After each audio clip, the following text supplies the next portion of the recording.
అందరికీ శుభాభినందనలు. వృశ్చిక రాశి చక్కగా ఆంగ్ల సంవత్సరంలో రెండవ మాసమైనటువంటి ఫిబ్రవరి నెల ఏదైతే ఉందో గంటల పంచాంగం ప్రకారం ఈ ఫిబ్రవరి మాసంలో రాశి ఫలితాలు చూద్దాం. ఈ వృశ్చిక రాశి వాళ్ళకి అంటే ఏంటంటే మనకి విశాఖలో చివరి పాదమైన 4వ పాదము, అనురాధ నక్షత్రంలో 4 పాదాలు, అట్లాగే జ్యేష్ఠ నక్షత్రంలో 4 పాదాల్లో జన్మించిన వాళ్ళందరూ కూడా వృశ్చిక రాశి కిందకు వస్తారు. ఈ ఫిబ్రవరి మాసంలో గ్రహరీత్యా ఎలాంటి ఫలితాలు ఇస్తుందో, ఏ విషయాల్లో జాగ్రత్తగా ఉండాలో, ఎలాంటి పరిహారాలు పాటించాలో పరిశీలిస్తే ఒక రకంగా ఒక ఎగ్జామినేషన్ లాగా ఒక పరీక్షా సమయంగా ఉండబోతోంది. పరిస్థితులు కొంచెం కఠినంగా అనిపిస్తాయి. మీరు మానసికంగా ధైర్యం కోల్పోకుండా ప్రతి అడుగు ఆచితూచి కనుక పర్ఫెక్ట్గా వేస్తే గ్రహాల ప్రభావం చాలా వరకు తొలగించుకోవచ్చు. అంటే భవిష్యత్తులో ఇబ్బందులకు దారితీసేటువంటి విధంగా గ్రహ సంచారం ఉన్నప్పటికీ కూడా మీ అప్రమత్తతతో దాన్ని అధిగమించవచ్చు. అలాగే ముఖ్యంగా వ్యాపారస్తుల విషయానికి వస్తే ఈ నెల మీకు అంత అనుకూలమైన సమయం కాదు.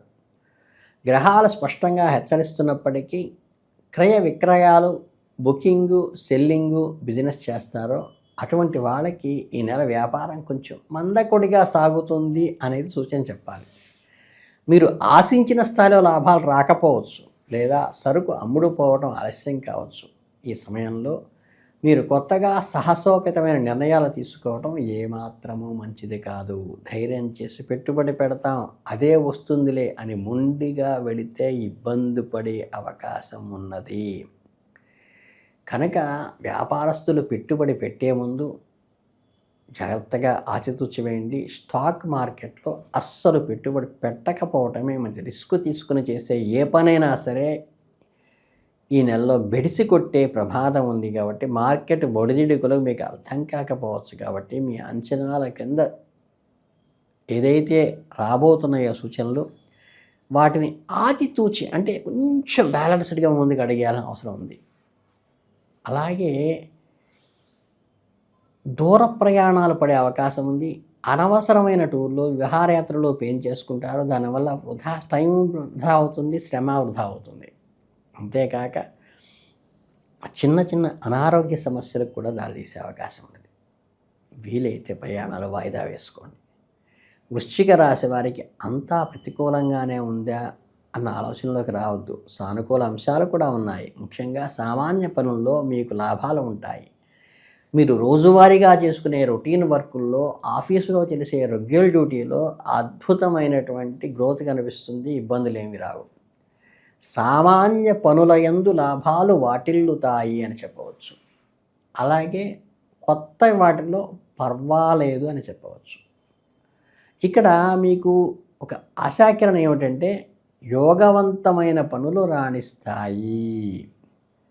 అంటే దీని అర్థం ఏంటి?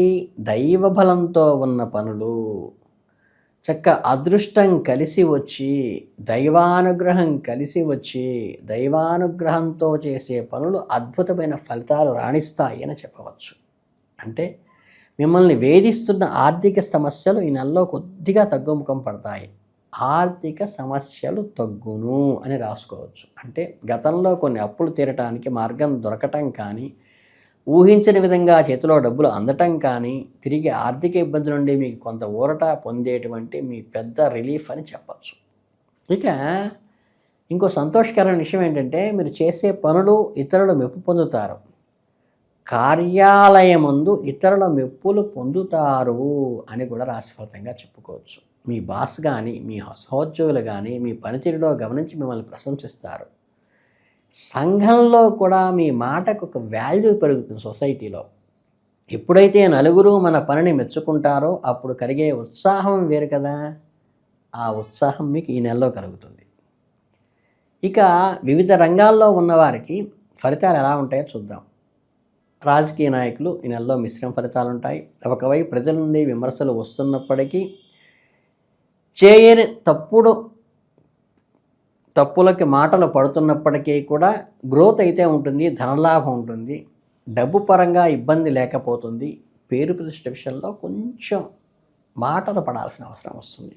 ఇంకా ఉన్నత ఉద్యోగాల్లో పనిచేసే వారికి, అంటే గెజిటెడ్ ఆఫీసర్లుగా పనిచేసే వాళ్ళకి, మేనేజ్మెంట్ స్థాయిలో ఉన్న వాళ్ళకి, ఎగ్జిక్యూటివ్ స్థాయిలో ఉన్న వాళ్ళకి, వీళ్ళకి గృహయోగము, కొత్త ఇల్లు కట్టుకోవటము, ఇల్లు మారటము జరిగే సూచన కూడా కనిపిస్తోంది.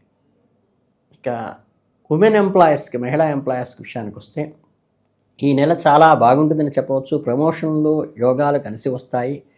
మీరు ఎప్పటి నుండో ఎదురు చూస్తున్న ప్రమోషన్లు, ఇంక్రిమెంట్ ఈ నెలలో వచ్చే అవకాశం ఉంది. ఉద్యోగరీత్యా దూర ప్రయాణాలు కూడా చేయవలసి రావచ్చు. సినీ పరిశ్రమలో ఉన్నవారికి, కళాకారులకి ఇది మంచి సమయము. కీర్తి ప్రతిష్టలు రెండూ పెరుగుతాయి. కొత్త అవకాశాలు వస్తూ ఉంటాయి. మీ కళకు తగిన గుర్తింపు, ఐడెంటిటీ వస్తుంది. అయితే ఎవరైతే న్యాయవాదులు, లాయర్స్ మాత్రం ఉంటారో వీళ్ళకి కొంచెం చికాకు పడే అవకాశం ఉంది. కోర్టులో వాదోపవాదాల సమయంలో విరోధులుగా క్లాష్ చేసుకునే అవకాశం ఉంది. వృత్తిపరంగా కొంచెం సంయమనం పాటించడం లాయర్లు మంచిది. ఇకపోతే మొత్తంగా చూస్తే వృశ్చిక రాశి వారికి 2026 ఫిబ్రవరిలో కొన్ని కష్టాలు ఉన్నప్పటికీ దైవానుగ్రహంతో వాటిని అధిగమించవచ్చు. గ్రహదోషాల తీవ్రత తగ్గటానికి, మంచి ఫలితాలు పొందటానికి ఖచ్చితంగా మీరు కొన్ని పరిహారాలు పాటించాలి. జ్యోతిష శాస్త్రం సూచించిన ఈ పరిహారాల వల్ల మీకు ఖచ్చితంగా ఉపశమనం కలిగేటువంటి అవకాశం అయితే ఉన్నది. మొదటి ఏంటవి? వ్యాపారంలో నష్టాలు తగ్గటానికి బుద్ధి కుశలతతో బుధవారం నాడు బుధగ్రహ పూజ చేయించుకోవటం వల్ల, ఈరోజు పెసలు దానం చేయటం వల్ల, అలాగే పెసలు నివేదనగా ఇవ్వటం వల్ల, సాధకులకు పెద్దవారికి అన్నదానం చేయటం వల్ల వ్యాపారంలో అడ్డంకులు తొలగిపోతాయి. ఇక రెండోది ఏంటి? సంతోషీమాత పూజ చేయటం చాలా శ్రేయస్కరం. అమ్మవారికి పూజ చేసి చిన్నపిల్లలకు ప్రసాదం పంచడం వల్ల ఇంట్లో విద్యావృద్ధి కలుగుతుంది. పిల్లలు చదువులో రాణిస్తారు. నరదృష్టి కూడా తొలగిపోతుంది. ఇక మూడోది ఏంటి? శని ప్రభావం ఈ రాశి వారిపై ఉంటుంది కాబట్టి శనీశ్వరుడు ఆరాధన చేయటం మర్చిపోవద్దు. నవగ్రహ ప్రదక్షిణ చేయటం మర్చిపోవద్దు. చక్కగా నువ్వుల లడ్డూలు చేసి కాకులకు పెట్టడం వల్ల ఏలినాటి శని ప్రభావం జరిగిపోయేటువంటి అవకాశం ఉంది. ఇక నాలుగో రెమెడీ ఏంటి తెలుసా? ఆదివారం నాడు సుబ్రహ్మణ్య స్వామిని, నాగేంద్రుని ఆరాధించడం మంచిది. పుట్టలో పాలు పోయటము, సూర్య నమస్కారం చేయటము, ఆదిత్య హృదయం పఠించడం వల్ల కూడా చాలా మేలు జరుగుతుంది. చివరిగా ఈ నెలలో వచ్చే మహాశివరాత్రి నాడు పర్వదినం రోజు శివుని భక్తి శ్రద్ధలతో రుద్రాభిషేకం చేయండి. శివాలయంలో రోజంతా గడపటం, ఉపవాసం ఉండటము, శివనామస్మరణ చేయటం వల్ల సమస్త గ్రహదోషాలు కూడా తగ్గిపోతాయి, తీవ్రత తగ్గిపోతుంది. అలాగే మిమ్మల్ని ఏమీ చేయలేని పరిస్థితి వస్తుంది.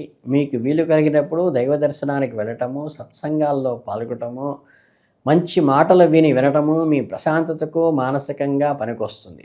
అలాగే దైవ ప్రార్థన మరియు జాగ్రత్తలో వ్యవహరించడం ద్వారా ఎటువంటి కఠిన సమయాన్నైనా సులభంగా దాటవేయవచ్చు.